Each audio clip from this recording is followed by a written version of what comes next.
இன்றைய தினம் எங்களுடைய சீனியர் மினிஸ்டர் மாண்புமிகு அமைச்சர் அண்ணன் என் ஆனந்த் அவர்களினுடைய தலைமையில் நம்முடைய அமைச்சர் வெங்கட்ரமணன் அவர்கள், நான் மற்றும் எங்களுடைய பாசத்திற்கிற சட்டமன்ற உறுப்பினர் அனைவரும் சேர்ந்து ஐயாவிற்கு மரியாதை செய்திருக்கிறோம். ஐயாவினுடைய நினைவுகளை போற்றுவோம்.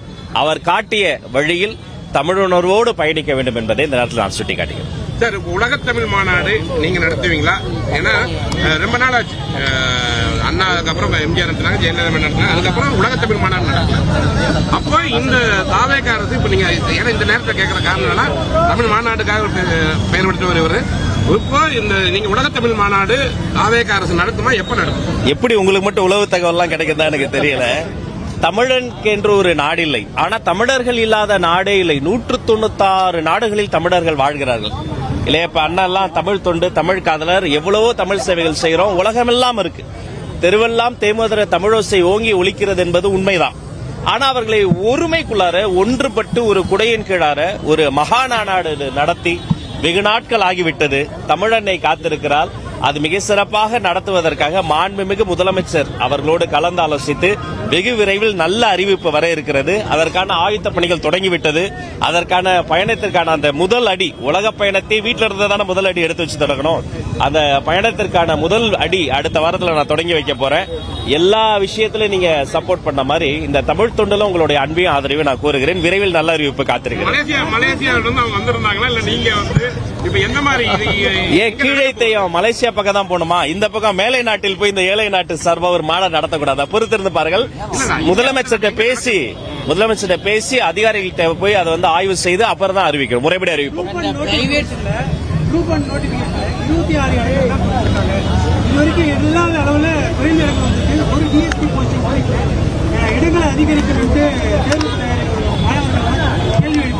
நாம் அது சம்பந்தமான விண்ணப்பங்கள் பெறப்பெற்றேன்.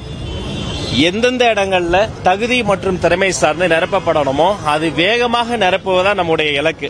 மற்றபடி இது ஒவ்வொரு ஃபேஸாக ஒவ்வொரு கட்டமாக ஐயா பரவாயில்லைங்களா குடிச்சுங்க ஒவ்வொரு கட்டமாக அதை நாங்க பண்ணிக்கிட்டு வரோம். எல்லா இடங்களும் நிரப்பப்படும். இந்த ஒரு இடம் ஒரு குரூப் 1 மட்டும் கிடையாது. அனைத்து வகையான அது ஆசிரியர் இடங்கள், தலைமை ஆசிரியர் இடங்கள், அதிகாரிகள் இடங்கள் எல்லாமே முறைப்படி என்ன செய்யணுமோ அதை செஞ்சிடும். பிரைவேட் ஸ்கூல் ரெகனைசேஷனுக்கு எந்த விதமான பார்ட்டி ஃபண்ட் வாங்குறது இல்லை அப்படின்றத சொல்லியிருந்தீங்க. ஆனா பிரைவேட் ஸ்கூல்ல அரசு செய்யக்கூடிய கட்டணத்தை கூடுதலாக கட்டணம் வசூலிக்கக்கூடிய பள்ளிகள் மீது என்ன நடவடிக்கை எடுத்திருக்கோம் அதை வெளிப்படையாக அறிவிக்க வாய்ப்பு இருக்கு. இந்த பக்கம் அரசியல்வாதிகள் தவறு செய்தாலோ, என் பேரை சொல்லி அதிகாரிகள் தவறு செய்தாலோ கொஞ்சம் கூட அனுமதிக்காதீங்க, யாருக்கும் கொடுக்காதீங்க. ஏற்கனவே அதை நான் உறுதியா சொல்லியிருக்கிறேன். அதே சமயம் நான் பதிலுக்கு உங்ககிட்ட சில விஷயங்கள் சொன்னேன். என்னது? இந்த கட்டணத்தை குறைப்பது, அதை வெளிப்படைத்தன்மையை கொண்டு வருவது. இப்ப நான் சொன்னதை செஞ்சுட்டேன். அவங்க சொன்னதை செய்வாங்க. அந்த மேடையிலேயே நான் கேட்டேன், செய்வோம் தான் சொல்லியிருக்கிறாங்க.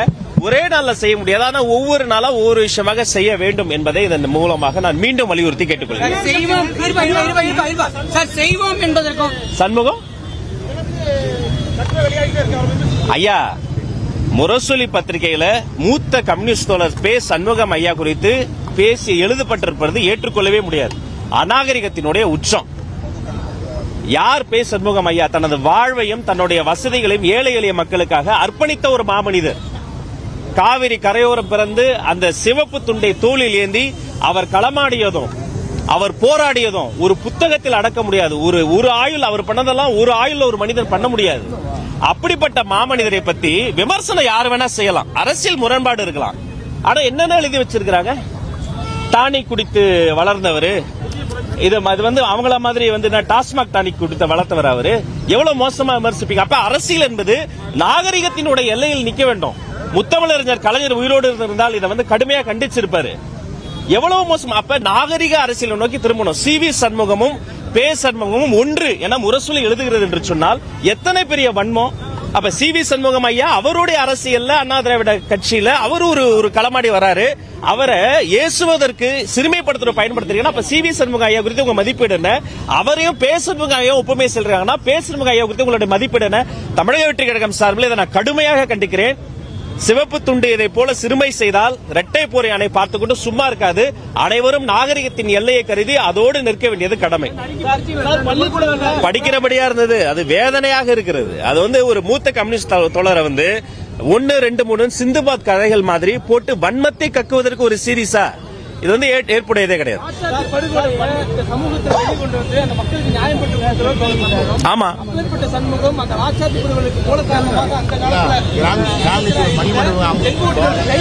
எப்படி நியாயமா இருக்கும்? அதுதான் காலத்தின் அரசியல் சூழலா அப்படிங்கிற இல்ல அதுக்காக களமாடி நீதிமன்றத்தில் நின்று தீர்ப்பை வாங்கி நிலைநாட்டிட்டார். எல்லாத்துக்கும் சட்ட ரீதியான தீர்வு தான், அதுல அவர் பின்வாங்கவே இல்லை. அப்ப தாமிரபரணி படுகொலைக்கு யார் காரணம்? அப்பாவையா என்ன சொன்னாரு? கலைஞர் கருணாநிதி தான் தாமிரபரணியில படுகொலைக்கு காரணம். அத்தனை பேர் அடிச்சே கொண்டாங்களே. அப்ப அப்பாவையா சபாநாயகரா உட்கார்ந்துகிட்ட சபாநாயகன்ற பேர்ல ஒரு பேச்சாளரா பேசலையா? இதெல்லாம் காரணங்கள் கண்டுபிடித்து சண்முகம் ஐயாவே யாரு கல்லு வீசினாலும் சிறுமைப்படுத்த முடியாது. தன் மீது வீசப்பட்ட கற்களை வைத்து சிவப்பு கோட்டை கட்டி சிவப்பு கொடியோட அவர் களமாடுவார்.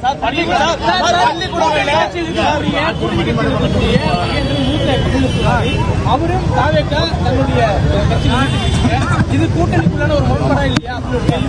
இல்ல, இது ஜனநாயகத்தினுடைய வெளிப்பாடு. யாரு வேணா ஆரோக்கியமா யாரு வேணா விமர்சனம் செய்யலாம். மாப்புசி ஐயாவினுடைய நிகழ்வுக்கு வந்திருக்கிறோம். இதை தாண்டி நான் அரசியல் பேச விரும்பல. ஆனா உறவுக்கு கை கொடுப்போம், உரிமைக்கு குரல் கொடுப்போம் என்பதை இந்த நேரத்தில் சுட்டி காட்டுகிறேன்.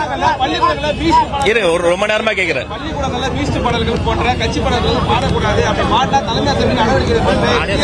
உடனடியாக விசாரித்த ஒரு காணொலி பரவிச்சு 2022 அது எடுக்கப்பட்ட வீடியோன்னு கண்டுபிடிச்சாங்க. அந்த அம்மா நடவடிக்கை எடுக்கிறதா இருந்தாங்க. அன்றைய முதல்வராக இருந்தா அவங்க மீது நடவடிக்கை எடுக்க சொல்லுங்க. நன்றி.